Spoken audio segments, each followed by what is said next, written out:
Good morning, world. I am Judy, your web based therapist, making therapy accessible and convenient for our clients in Florida and New York, and of course, sharing information worldwide. Today, I want to talk about 5 reasons that to avoid yelling. A lot of times, when people, especially when people start losing a discussion or losing an argument, we have a tendency to start raising our voice because the louder you speak, the righter you are. I don't know, but I want to talk today about 5 reasons to avoid yelling because it doesn't actually help. But before I get into it, I want to take a moment and say if you are subscribed, thank you so much for being part of our world. If you are not yet subscribed, please click the subscribe button below so that you can become part of this wonderful world of ours. And of course, if you'd like to purchase 1 or 3 of my books, also a link below that will take you to a website that will show you all or give you all the different places where you can get 1 or 3 of my books.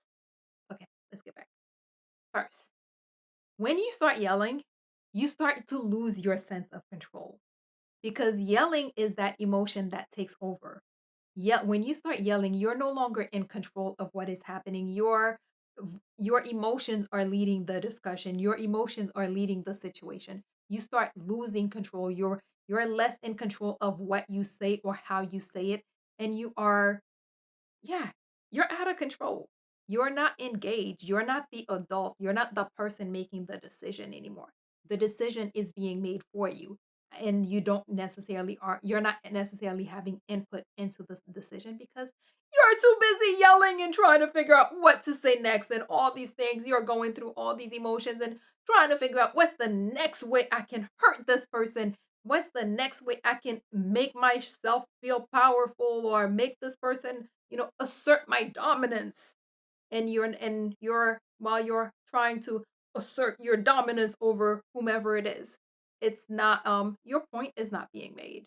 Your Whatever the purpose of the conversation, whatever your intention was, is getting lost in the yelling. Two, you're less articulate and yet less able to make your point. When people are yelling, the one thing that happens is that they start trying to figure out the biggest jab, the quickest jab, the most hurtful thing to say. And when you're yelling and you're that in that emotional state, the idea of, hey, an articulate discussion, telling the person exactly what I mean, or asking the person for exactly what I want is not happening. Yelling is about asserting dominance. Yelling is about letting people know that you're in charge. It's not about making a point.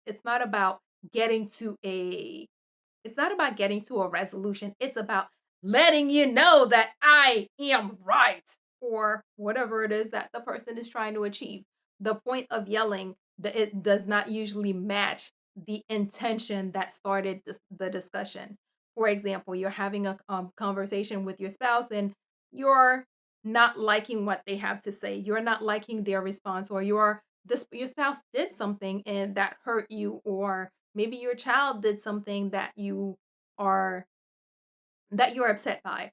So you start yelling because you're allowing the anger to speak as opposed to allowing the adult or allowing the individual, allowing the person to speak. You're less articulate because hey, anger does not have the great vocabulary that an adult person has. Anger does not have that level of level-headedness that an adult with, a sensible adult might have. So yelling is really anger directing the conversation. So you're less articulate and you're definitely not able to make your point because you don't have the vocabulary. There are so many things that you are not able to say when you're busy yelling that yeah, things that can't come across when you're yelling. So, yeah, avoid yelling. Speak calmly. It helps. 3. People stop listening because now they're in defense mode. When you start yelling at a person, you're activating that startled response, and the person starts realizing, hey, I am being attacked. This person has attacked me. It is time for me to fight back. So when you start yelling at a person, you get them to, they're no longer listening to you. They're no longer interested in what you're having to say because right now they are under attack.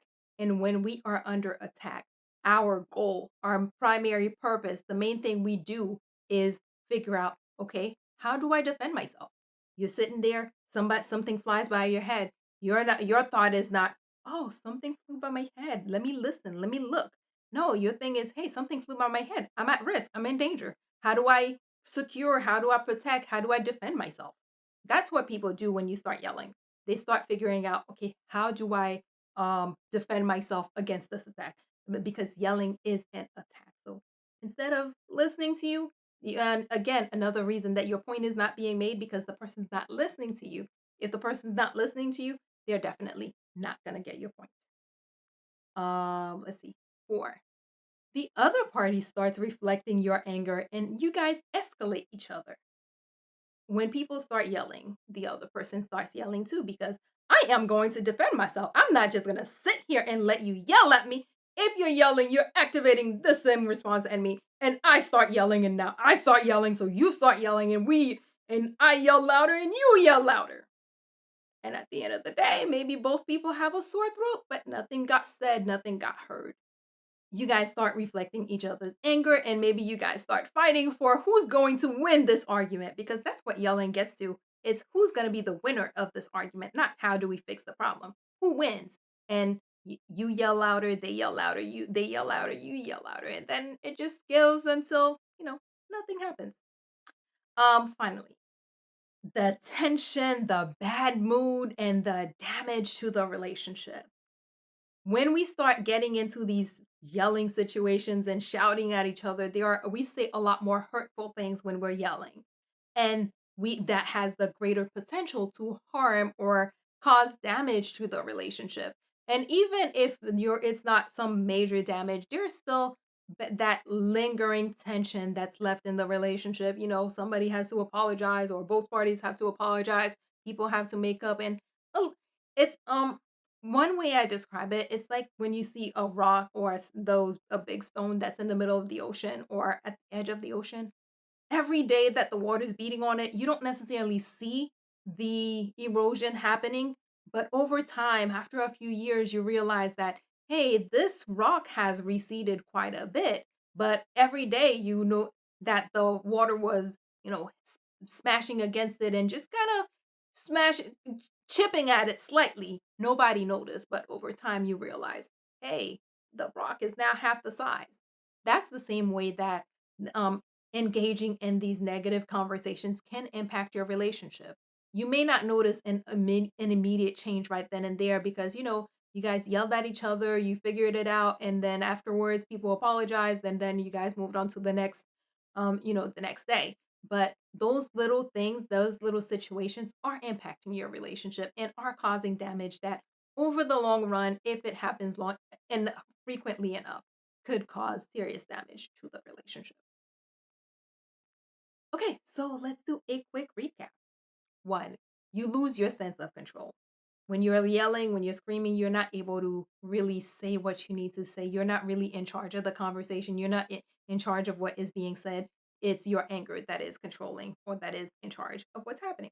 2, you're less articulate because you're just focusing on, hey, what can I say to hurt the person the most? And you're less able to make your point because the conversation or the words coming out of your mouth are not necessarily being processed through an adult, mature, level-headed person's brain. 3, people stop listening because once you start yelling, people feel that they are being attacked, and the goal of any person being attacked is to figure out how to defend themselves. So the person is no longer listening to you, and it doesn't matter how loud you say it, they can't hear it. 4, the other party is going to start reflecting your angry actions or your yelling, and you guys are going to escalate each other, and you end up in the situation where two people are yelling and nobody's actually listening. And finally, because the tension, the bad moods, and the damage that you cause to the relationship over time, it may not you may not notice it every day, but over time it can become a serious issue, so make sure that you're taking time to address it. As always, if you or someone you know happens to be going through something that's more than you can handle, please remember that there are professionals like myself who are available, able, and willing to help, and are even providing remote services to assist with whatever you may have going on. So please figure out who those people are in your community so that if you need the help, you can reach out and get the help that you need. And that is all we have for today. Good morning, world. Have an awesome day.